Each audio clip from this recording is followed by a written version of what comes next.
जैसे चुनाव के दौरान आपसे बातचीत कर रहे हैं, वैसे ही चुनाव के बाद सरकार बनने के बाद आपसे बातचीत करेंगे और आपकी समस्याओं का समाधान निकालेंगे। और जैसे वो लोग चुनाव के पहले भी आपसे बात नहीं करते, वो चुनाव के बाद भी आपसे कभी बात नहीं करते। तो मैं सीधे सीधे मुद्दों पे आता हूं। सबसे पहली चीज है, जिस समाज में व्यापारी खुल के निडरता के साथ व्यापार नहीं कर सकता, वो समाज की अर्थव्यवस्था कभी भी आगे नहीं बढ़ सकती। वो परिवर्तन, तो सबसे पहले तो आपका डर खत्म करूंगा मैं। हमारी सरकार बनेगी, निडरता से काम करना, किसी से डरने की जरूरत ही नहीं है। किसी का कुछ छीन के खा रहे हैं क्या? मैं आप लोगों से पूछना चाहता हूं कि 27 साल से तो भाजपा है यहां पे, उसके पहले कांग्रेस थी। कभी किसी भी पार्टी ने चुनाव के पहले, चुनाव के बाद, सरकार ने कभी आपसे ऐसे आमने सामने बातचीत करी आपकी समस्याएं जानने के? धमकाते हैं बस, कभी आज तक बातचीत नहीं करी। ये पहली बार हो रहा है। पिछले 6 महीने से मैं गुजरात आ रहा हूं। आज हम टेक्सटाइल के ओनर्स के साथ, कर्मचारियों के साथ बात कर रहे हैं। कई सारे पेरेंट्स आए हुए हैं, उनसे बात कर रहे हैं। हमने अलग अलग मुद्दों पे गुजरात के अलग अलग हिस्सों में जाके जनता के साथ बातचीत करी, उनकी समस्याएं समझने की कोशिश करी कि क्या समस्या है, तभी तो समाधान निकलेगा। आज जिस तरह से हम इस चुनावी कैंपेन के अंदर आपसे बातचीत कर रहे हैं और आपकी समस्याएं समझ के उसका समाधान निकालने की कोशिश कर रहे हैं, वो समाज गरीब ही रहेगा, वो समाज अमीर नहीं बन सकता। अमीर तो तभी बनेगा जब व्यापार आदमी खुल के करेगा, बिना डर के करेगा। आज आप लोगों ने यहां, इतने सारे लोगों ने आने की हिम्मत करी। आपकी हिम्मत की मैं दाद देता हूं।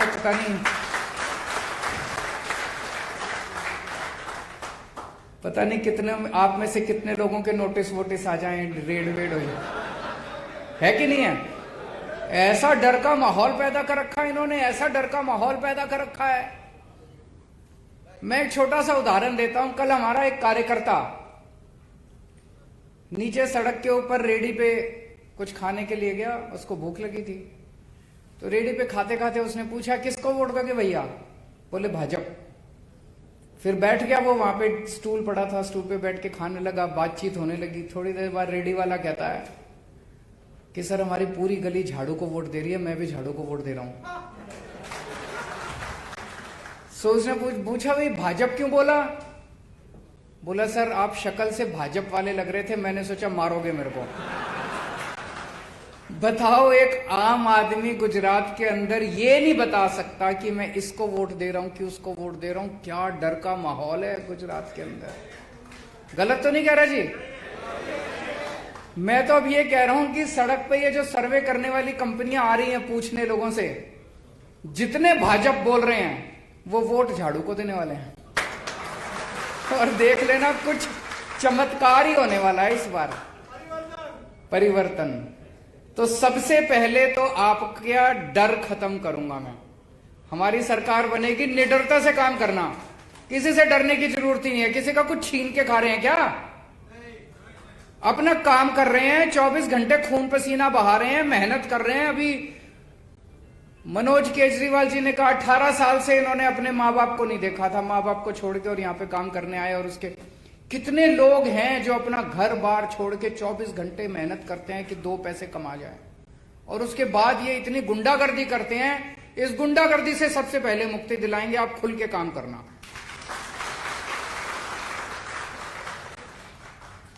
सम्मान देंगे आपको। मैं बहुत बड़े बड़े व्यापारियों से मिला, सब कहते हैं जी जिंदगी में पैसा तो बहुत कमा लिया, लेकिन जैसे ये सरकारें हैं, सरकारें ऐसे करती हैं जैसे कोई हर व्यापारी चोर हो। इस तरह से ट्रीट करती हैं। टैक्स डिपार्टमेंट वाले भी, ये भी, वो भी ऐसे करते हैं जैसे कोई चोर हो। एक व्यापारी 24 घंटे मेहनत करके अपने घर के बच्चों के लिए पैसे कमाता है, उसमें से टैक्स देता है, दान पुण्य का काम करता है, धर्म का काम करता है, समाज को पालता है। तो सबसे पहले आपको डर दूर करेंगे, दूसरा आपको पूरी तरह से सम्मान, तरह तरह से सम्मान दिया जाएगा सरकार की तरफ से कि हमें गर्व है, देश को गर्व है आपके ऊपर। रेड राज बंद करेंगे। दिल्ली में बंद कर दिया रेड राज, कोई इंस्पेक्टर रेड मारने नहीं जाता, किसी डिपार्टमेंट का कोई इंस्पेक्टर किसी को नहीं भेजते हम। मेरा अपना यह मानना है, ये जितने रेड मारने जाते हैं ये कोई व्यापारी से टैक्स लेने नहीं जाते, ये अपने लिए, अपना घर भरने के लिए जाते हैं, वसूली के लिए जाते हैं। आपको जान के ताज्जुब होगा जी, 2015 में दिल्ली में हमारी सरकार बनी, उस टाइम दिल्ली का 30,000 करोड़ का रेवेन्यू था। फिर हमने सारी रेड बंद कर दी। मेरे को कई अफसरों ने कहा जी ये रेड मत बंद करो, ये व्यापारी चोर हैं, ये टैक्स नहीं देंगे। मैंने कहा भरोसा रखो, व्यापारी खुद मन मर्जी से टैक्स देना चाहता है, वो चाहता है सरकार तंग ना करे। आज भाई साहब 75,000 करोड़ का रेवेन्यू हो गया मेरा 7 साल के अंदर बिना रेड के। तो आपकी सारी रेड बंद, कोई इंस्पेक्टर आपको तंग करने के लिए नहीं आएगा। चौथी चीज जो सबसे ज्यादा अब निकल के आई कि पैसे की धोखाधड़ी। माल ले जाते हैं और पैसा नहीं आता, पूरा का पूरा पैसा लुट जाता है, पैसा फंस जाता है। बहुत सारे ऐसे किस्से मैंने सुने हैं कि ऐसी कई पार्टियां आई, 4-5 महीने तो अपनी गुडविल बना लेती हैं मार्केट में, पहले 2 करोड़ का काम किया, फिर 4 का किया, और फिर एकदम से 20 करोड़ का काम करके और सारा सामान लेके और गायब हो जाती है मार्केट से। होता है कि नहीं होता ऐसे?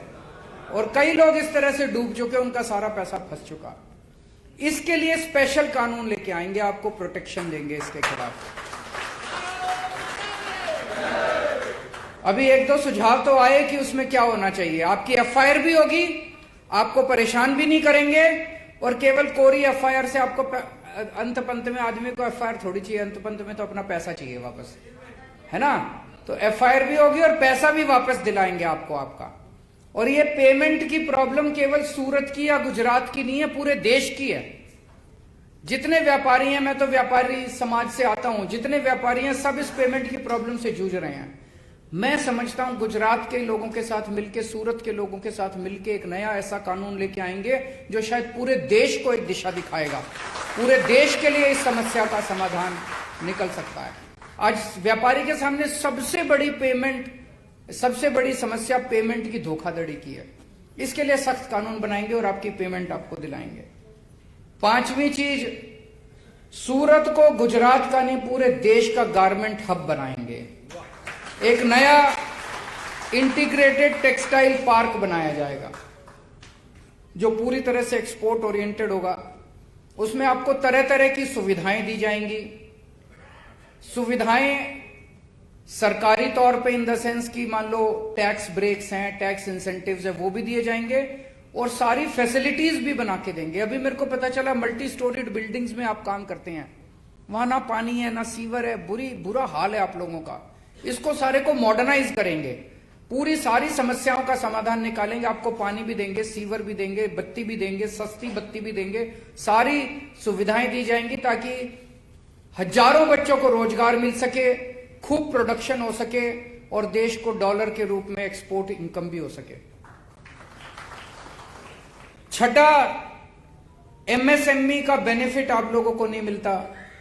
आप अगर लोन लेने जाते हो तो कोलेटरल मांगा जाता है, तो एक तो सबको एमएसएमई का बेनिफिट भी दिलाएंगे, और अभी जो 25 लाख रुपए की लोन की लिमिट है उसको 1 करोड़ रुपए लोन की लिमिट किया जाएगा।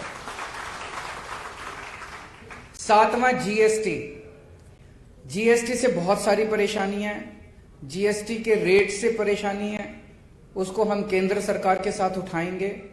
और जीएसटी को लागू करने में बहुत ज्यादा दिक्कतें हैं, उसको सिंगल विंडो बना के इसको, वो हमारे हाथ में है। जीएसटी के रेट तो केंद्र सरकार के हाथ में है, लेकिन जीएसटी का एडमिनिस्ट्रेशन जो है यहाँ पे लोकल लेवल पे, वो हमारे हाथ में है। उसको सिंप्लीफाई करेंगे ताकि आप लोगों को जीएसटी को लागू करने में किसी भी तरह की कोई दिक्कत है, परेशानी है, भ्रष्टाचार है, उसको खत्म किया जा सके। 8वीं, बेसिक इंफ्रास्ट्रक्चर दिया जाएगा, जो अभी मैंने कहा आप लोगों का बिजली, पानी, सीवर, ये सारा इसका इंतजाम किया जाएगा। 9वां, बिजली के रेट बहुत ज्यादा हैं, इसको बिजली के रेट आप लोगों के लिए सस्ते किए जाएंगे। और 10वां, दिल्ली में हमने नया एक्सपेरिमेंट किया, door step delivery of services. जितनी भी सरकार की सर्विस है, आपको ये जान के ताज्जुब होगा, दिल्ली में हमने कई सारे सरकारी महकमों में ताला लगा दिया है कि अब यहां आने की जरूरत नहीं है। हमने एक नंबर दे दिया 1076, ये दिल्ली से ही काम करता है, ये यहां से काम नहीं करेगा। आपको दिल्ली सरकार से कोई भी काम हो, आपको कोई लाइसेंस लेना है, आपको किसी भी तरह का काम है, आप 1076 पे फोन करो, वहां से आवाज आती है जी आपको क्या काम है, आप अपना काम बता दो। फिर वो कहता है जी आपको, आपका ये काम करने के लिए मैं आपके घर कितने बजे आऊं।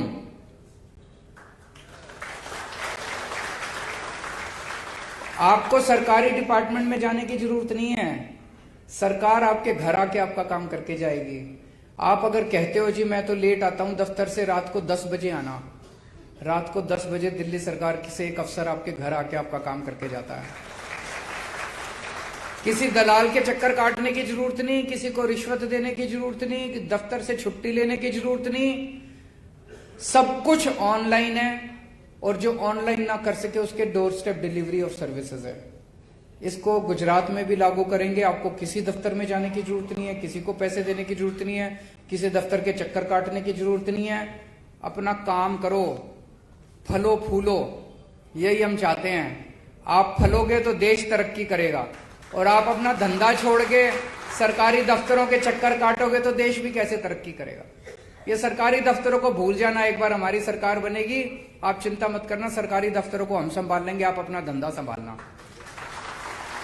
अब 2 बातें और आई। एक तो सुराना साहब ने फीस की बात करी और उनके साथ कई सारे पेरेंट्स आए हुए हैं। आपकी बात बिल्कुल सही है सुराना साहब, सारे स्कूल खराब नहीं है प्राइवेट, लेकिन अधिकांश स्कूलों ने गुंडागर्दी मचा रखी है, बहुत ज्यादा गुंडागर्दी मचा रखी है। कानून के मुताबिक कोई भी स्कूल, जितने स्कूल होते हैं ना, ये कानून के मुताबिक चैरिटेबल ट्रस्ट होते हैं, ये उससे कमाई नहीं कर सकते। कोई भी स्कूल आपकी फीस से कमाई नहीं कर सकता, प्रॉफिट नहीं कमा सकता। हमने दिल्ली में, हमारी सरकार बनी, हमने दिल्ली के सारे स्कूलों का ऑडिट करवाया, फाइनेंशियल ऑडिट। और आपके जान के ताज्जुब होगा, नाम लेना तो ठीक नहीं है, लेकिन अपने मन में सोच लेना, देश के जितने बड़े से बड़े नामी गिरामी स्कूल हैं, किसी के पास 40 करोड़ की एफडी, किसी के पास 60 करोड़ की एफडी, पैसे कमा एफडी करा करा के बैठे हैं, उससे इंटरेस्ट पे इंटरेस्ट कमाए जा रहे हैं, और आपके बच्चों की फीस पे फीस बढ़ाए जा रहे हैं। ये तो गैर कानूनी था। आपको यह भी जान के ताज्जुब होगा, हमारी सरकार जब ऑडिट खत्म हो गया, कई स्कूलों से हमने एफडी तुड़वाई और बच्चों की कई कई सालों की फीस वापस करवाई। ये कोई चमत्कार से कम नहीं था। आज तक इतने बड़े बड़े स्कूल, आप मन में जो भी स्कूल सोच सकते हो सोच लो, उन स्कूलों ने अपने बच्चों की पेरेंट्स के अकाउंट में पैसे वापस करे हैं। ऐसा हुआ है इस देश के अंदर, नहीं तो कौन स्कूल वापस करता है पैसे।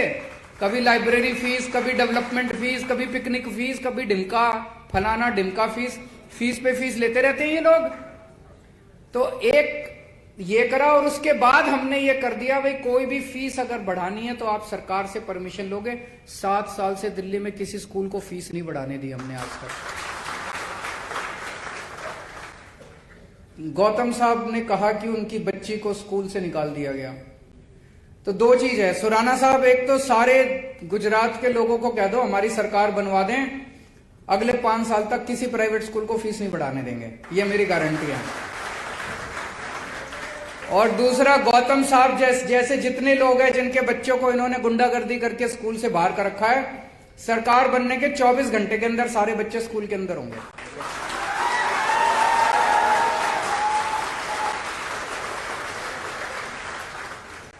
एक आपका नाम याद नहीं है, पीछे सरदार जी बैठे हैं, करण भाटिया साहब ने बहुत अच्छी बात उठाई। ये इस देश के युवा का दर्द है।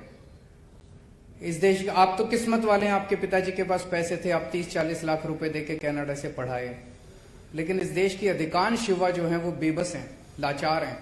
उनके पिताजी के पास पैसे भी नहीं है, वो तो कनाडा भी नहीं जा सकते, लेकिन उनके भी सपनों को पर लगाने का काम सरकार का है, उनके भी सपने पूरे करने का काम हमारा है। दिल्ली के अंदर हमने एजुकेशन सिस्टम बहुत शानदार किया। ऐसा नहीं कि सब कुछ अचीव कर लिया, अभी बहुत कुछ अचीव करना बाकी है, लेकिन हमें ऐसी शिक्षा व्यवस्था इस देश के अंदर तैयार करनी है कि हमारे बच्चों को कनाडा, अमेरिका और वो अभी वो जो देश है जहां वॉर चल रहा है, यूक्रेन में बताओ, मेडिकल करने के लिए, मेडिकल की पढ़ाई करने के लिए यूक्रेन जा रहे हैं हमारे बच्चे। हमारा देश कितना बड़ा देश है, कितना तरक्की कर चुका, और हमारे पास मेडिकल कॉलेजेस नहीं है। तो हम ऐसी शिक्षा व्यवस्था लेके आएंगे इस देश के अंदर, और दिल्ली के अंदर करके दिखा दिया। दिल्ली के अंदर सबके लिए एजुकेशन फ्री कर दी हमने, सब अमीर हो या गरीब हो, सबकी एजुकेशन फ्री है, और शानदार एजुकेशन कर दी, शानदार स्कूल बना दिए, सरकारी स्कूल शानदार बना दिए। बच्चे प्राइवेट स्कूलों से अपना नाम कटा कटा के सरकारी स्कूल में भर्ती हो रहे हैं। तो एजुकेशन सिस्टम अच्छा करना है, कॉलेजेस अच्छे बनाने हैं, अच्छे अच्छे शानदार कॉलेजेस बनाने हैं, और ऐसी व्यवस्था करनी है कि हमारे बच्चे कनाडा जाने के बजाय कनाडा के बच्चे अब इंडिया आने लगे पढ़ने के लिए। अपने बच्चों के लिए रोजगार का इंतजाम करना है। हो सकता है, बिल्कुल हो सकता है। दिल्ली के अंदर हम 11वीं क्लास से बच्चों को बिजनेस करना सिखाते हैं। हमने बच्चों के अंदर कूट कूट के भर दिया 8वीं 9वीं 10वीं 11वीं 12वीं में कि मैं बड़ा होकर नौकरी मांगने वाला नहीं बनूंगा, नौकरी देने वाला बनूंगा। तो वो बच्चे, उनको हम सारी चीजें, सारी पढ़ाई कराते हैं, उनको नए नए आइडियाज देते हैं कि कैसे मेरे को बिजनेस करना है। 9वीं 10वीं क्लास से उसको ये सोचने के लिए मजबूर करते हैं कि मैं बड़ा होकर क्या बिजनेस करूंगा। और अगर सारे बिजनेस करने लगेंगे तो एक एक बच्चा बड़ा होकर 3-3 4-4 लोगों को तो नौकरी देगा। तो हमें इस किस्म का माहौल तैयार करना है, लेकिन इस किस्म का माहौल तैयार करने के लिए पहले अपने जितने लोगों को हम चुनते हैं, आज मैं गोपाल इटालिया जी से बात कर रहा था, वो बता रहे थे भाई पहले मंत्री तो पढ़े लिखे हों तभी तो। नेशनल दस्तक की आपसे गुजारिश है कि अगर इसको बचाना चाहते हैं तो नेशनल दस्तक को सब्सक्राइब करने के लिए रेड कलर के सब्सक्राइब बटन को दबाएं, फिर बेल आइकन की घंटी दबाएं। नेशनल दस्तक को बचाने के लिए बहुत जरूरी है कि हर खबर को शेयर करें, लाइक करें, कमेंट जरूर करें।